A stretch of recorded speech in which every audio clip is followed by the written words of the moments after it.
Yes, we can rebuild this.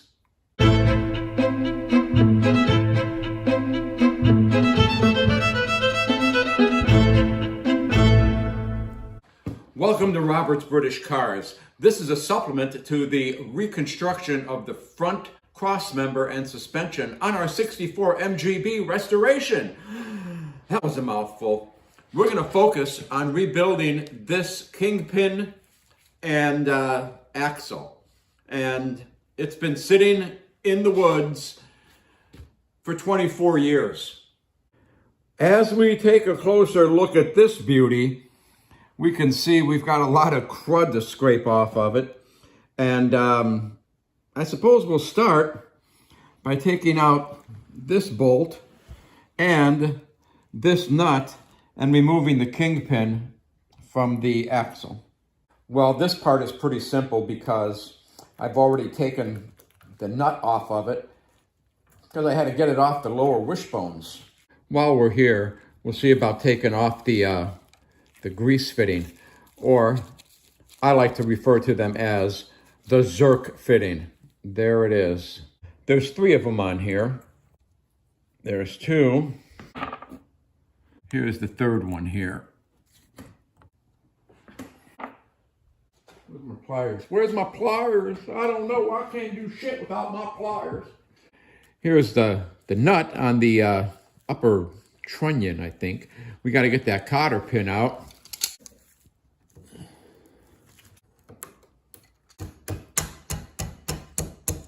Yay! Got the cotter pin out. I don't believe it. Look at this. This one's coming off with my fingers.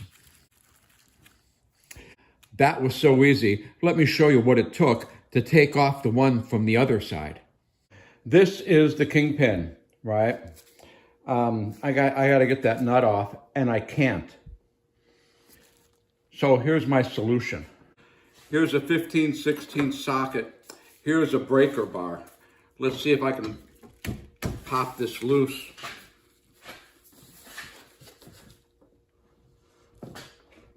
Or not. My whole table is moving.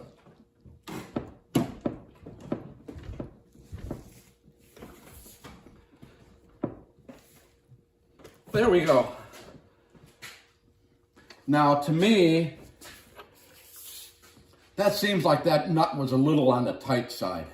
Okay, now we're back. Let's see if we can get this off and get that Kingpin out. I'll put this nut back on here for a moment. See if we can get the Kingpin out. Well, that's not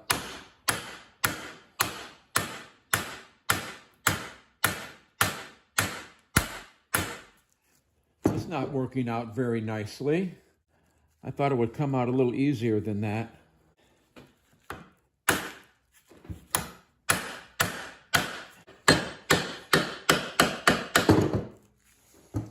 Well, we got that off. I put the top part in the vise here. I'm going to see if I can get this bushing out. Maybe. There's one. And there's the other one. We'll replace these with new ones.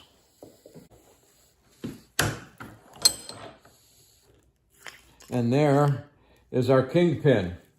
Let's see what this looks like, shall we? Let's wash some of the grease off of this and see how bad this looks. You can see that this is really pitted and rusty. So there's no fixing that. We're just going to get a brand new Kingpin assembly.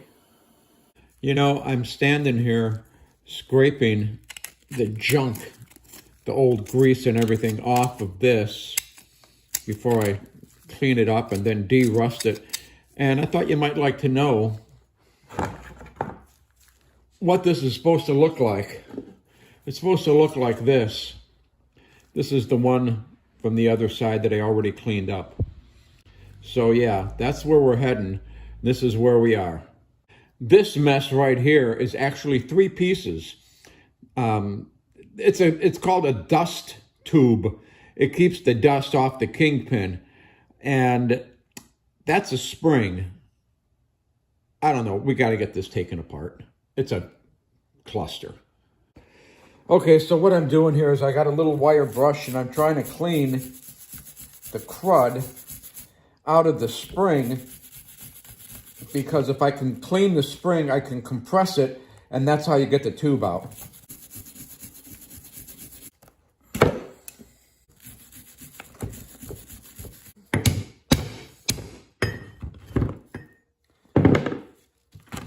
Okay, that took like forever. Okay, all that other stuff being said, I am now going to turn this into this.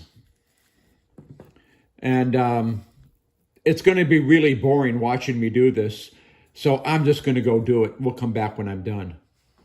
Our axle is all cleaned up and ready for assembly. And to give you an idea of what we're working with here is, look at all the parts to put this axle and Kingpin together. And what's even better than that is all the screws. After years of restoring these old cars, I found that when I take the nuts and bolts down to the bare metal and then reassemble the car, they rust, like in a matter of weeks. So what I do now is I paint them black. That way they won't rust. And I get to use the original nuts and bolts. You know, one thing I never put on the videos is how much time I spend cleaning the parts and sanding the surfaces and getting everything clean and ready to accept the new parts. It takes forever. As we begin the assembly of our Kingpin and axle, looking in here, you can see I pressed out the bushing. This is the original bushing, and this is a nice shiny one that we're going to press back in here. Now, the problem I'm going to have is getting the Kingpin to fit, because those bushings need to be reamed, and I don't have a reamer. So the first thing I'm going to do is I'm going to press the new bushings in and then figure out what to do. I wasn't going to videotape this, but I figured I'm going to videotape how boring it is pressing the new bushings into the axle.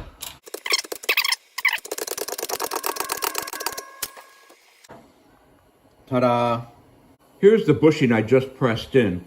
This is the bushing that's in the other spindle. So you can see this one is in there flush. This one is out a little bit. So I'm going to use this socket to push that in a little farther. We've got our new bushings pressed in, and I had to take them over to a friend of mine's house and have them reamed because I didn't have a reamer. So here we go. We'll put some grease in here and put some grease on this side.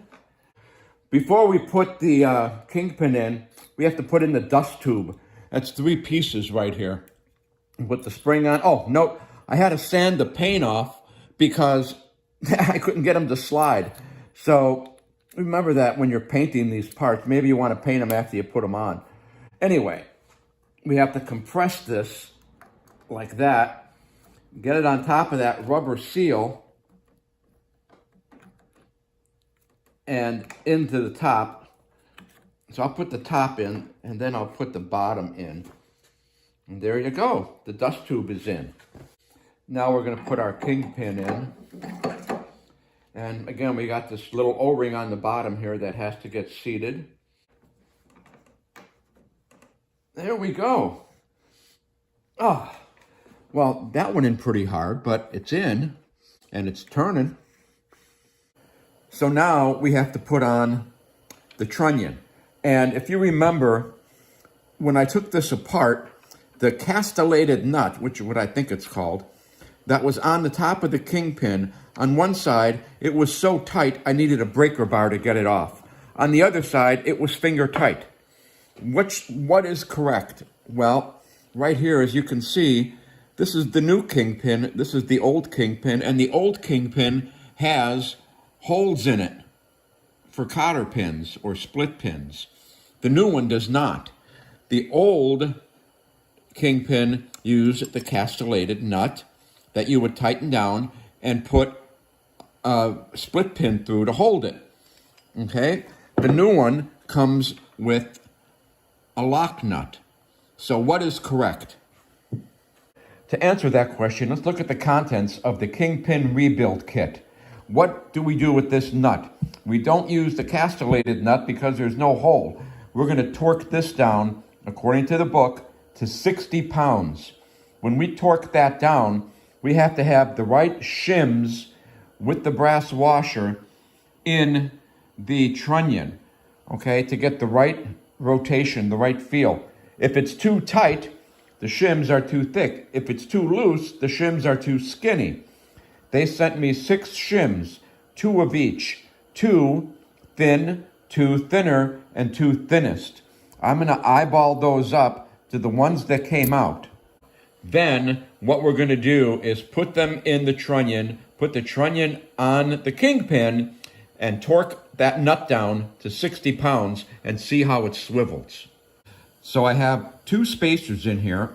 I have the thicker and the thinnest one in. Then the brass washer is resting against the trunnion itself. When I put this in, I want to make sure that I line up the slot. Then I am going to get my 2 bushings. They're polyurethane. Put them in there. Put the nut in. Okay, or the bolt in rather. Now the trunnion turns with the Kingpin. Now I am going to put the castellated nut on here. Well, wait a minute, Bob. Why are you putting that nut on there? There's no hole for a cotter pin. You should be using the nut, lock nut with the nylon in it. Well, I'm going to put this one on here. Okay.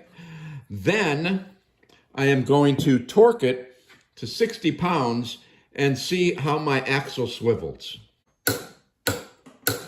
There are 60 pounds. 60 pounds of torque on that nut. Let's see how this swivels. It's very snug, very smooth. So I think that's good. It's not sloppy. There is no slop. I can't feel any wiggle in there. So that's what we're going to do. Now, why did I use the castellated nut? So why did I use this nut instead of this nut? Quite simply, I used this nut so I could use it over and over again to make sure I got the right shim thickness. Or to put it another way, I'm only going to use the lock nut one time. Now that the trunnion is in place, I'll put these little bolts in here that hold on the dust cover, just so I don't lose them. I'm also going to put in the bolts that hold the steering arm in place. And let's not forget to install the little Zerk fittings. I thought this might be fun. Let's see what happens when I squirt grease into this bottom fitting. It should be coming out that hole. Oh, there it is. That's what happens when you put grease in your grease fittings. And finally, I'll put in this lower bolt. This is where the lower wishbones attach. And we're just going to put that on there and put the nut on it until we're ready to attach it to the car. So here is our axle and our Kingpin all finished, ready to get bubble wrapped and put into storage until we're ready to assemble that front suspension. And then when that cross member is done, we're going to bring in the body of the 64 MGB and start doing some body work and get it ready for paint. That's not going to be cheap. Anyway, if you're enjoying Robert's British Cars, please subscribe today. Click that subscribe button down there and keep up on the restoration of our 1964 MGB, along with some other projects we're going to have along the way. I hope you enjoyed the show. We'll see you next time.